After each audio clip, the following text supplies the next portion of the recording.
8. There is no way of judging these stories. Every canon or device or inductive logic conceived by Francis Bacon and John Stuart Mill have been employed in investigating some of them, but logic is ruled by the fishmonger. Some of us will think as we're told to think and be smug and superior in rejecting the yarns. Others will like to flout the highest authority and think that there may be something in them, feeling that they're the ones who know better and be just as smug and superior. Smug we're going to be anyway, just so long as we're engaged in any profession, art, or business and have to make balance somewhere against the consciousness of daily stupidities. I should think that somebody in a dungeon where it is difficult to make bad mistakes would be of the least smug. Still, I don't know. I have noticed serene and self-satisfied looks of mummies. The look of an egg is of complacency. There is no way of judging our data. There are no ways except arbitrary ways of judging anything. Courts of appeals are of the busiest of human institutions. The pragmatist realizes all this and says there is no way of judging anything except upon the basis of the workout. I am a pragmatist myself in practice, but I see no meaning in pragmatism as a philosophy. Nobody wants a philosophy of description, but does want a philosophy of guidance. But pragmatists are about the same as guides on the top of a mountain telling climbers who have reached the top that they are on the summit. Take me to my destination, says a traveler. Well, I can't do that, says a guide, but I can tell you when you get there. My own acceptance is that ours is an organic existence and that our thoughts are the phenomena of its eras, quite as its rocks and trees and forms of life are, and that I think as I think mostly, though not absolutely, because of the era I am living in.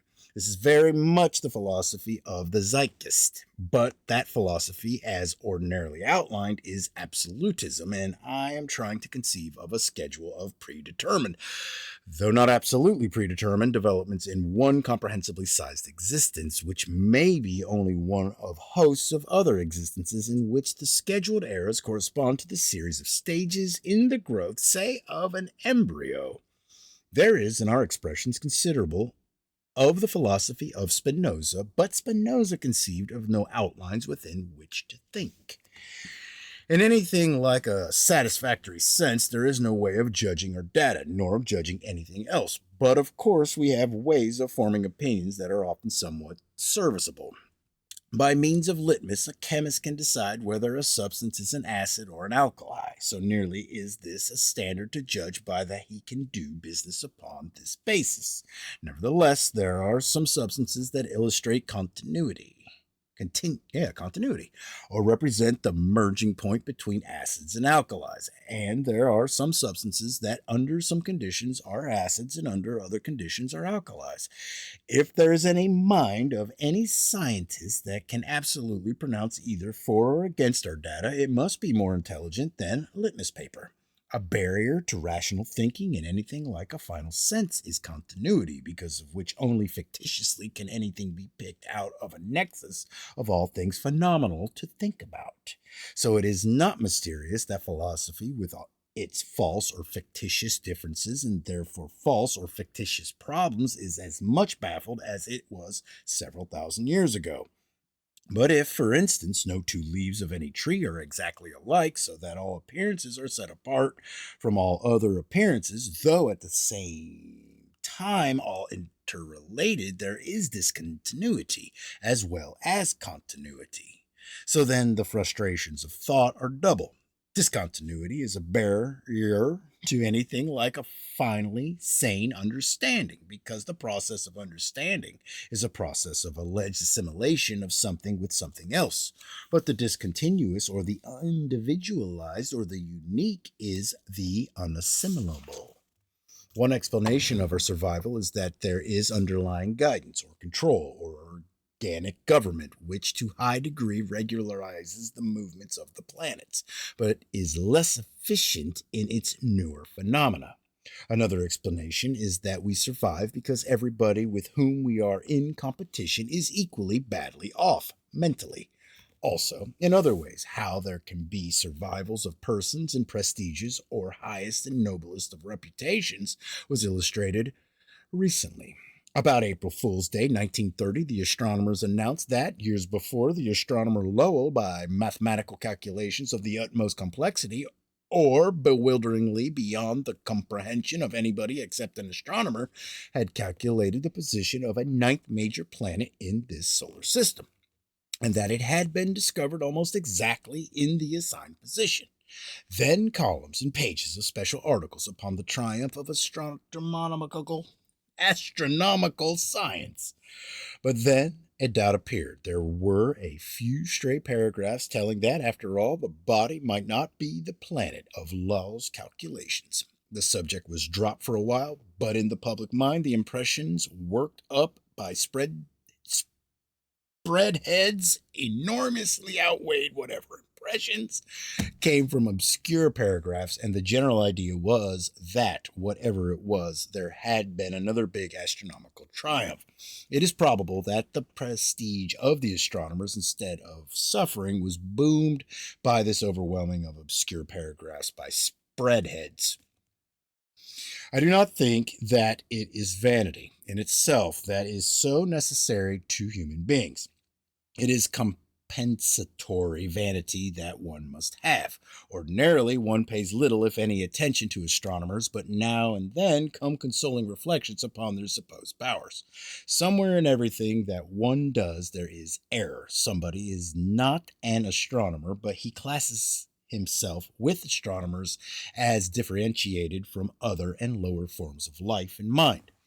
Consciousness of the irrationality or stupidity pervading his own daily affairs is relieved by a pride in himself and astronomers as contrasted with dogs and cats. According to Lowell calculations, the new planet was at a mean distance of about 45 astronomical units from the sun.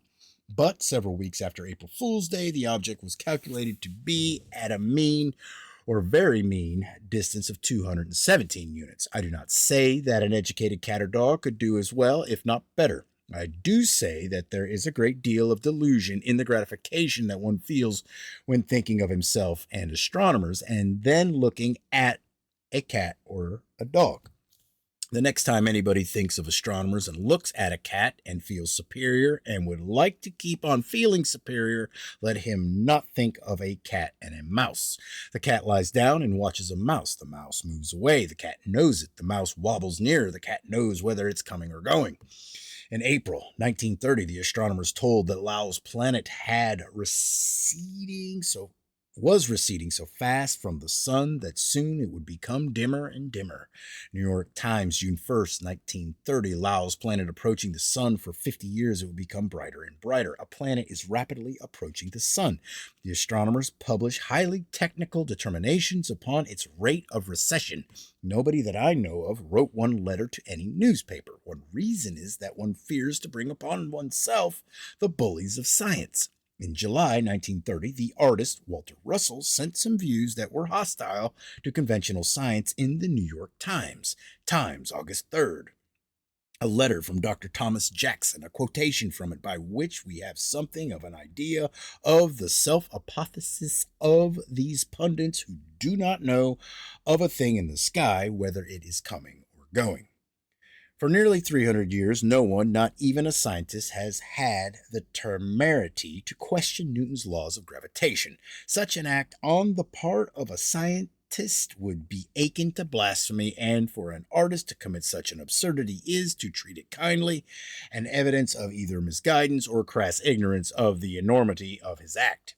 If we're going to be kind about this, I simply wonder, without commencing, what should a statement as that for nearly 300 years nobody had ever questioned Newton's laws of gravitation is evidence of. But in the matter of Lowell's planet, I neglected to point out how the astronomers corrected their errors, and that is a consideration of importance to us. Everything that was determined by their mathematics turned out wrong. Planet coming instead of going. Period of revolution 265 years instead of 3,000 years. Eccentricity of orbit 3/10 instead of 9/10. They corrected according to photographs. It is mathematical astronomy that is opposing our own notions. Photographic astronomy can be construed any way one pleases. Say that the stars are in a revolving shell about a week's journey away from this Earth. Everything mathematical cited by me in this Lowell planet controversy was authoritatively said by somebody one time and equally authoritatively denied by somebody else some other time. Anybody who dreams of a mathematician's heaven had better reconsider if of its angels there be more than one mathematician.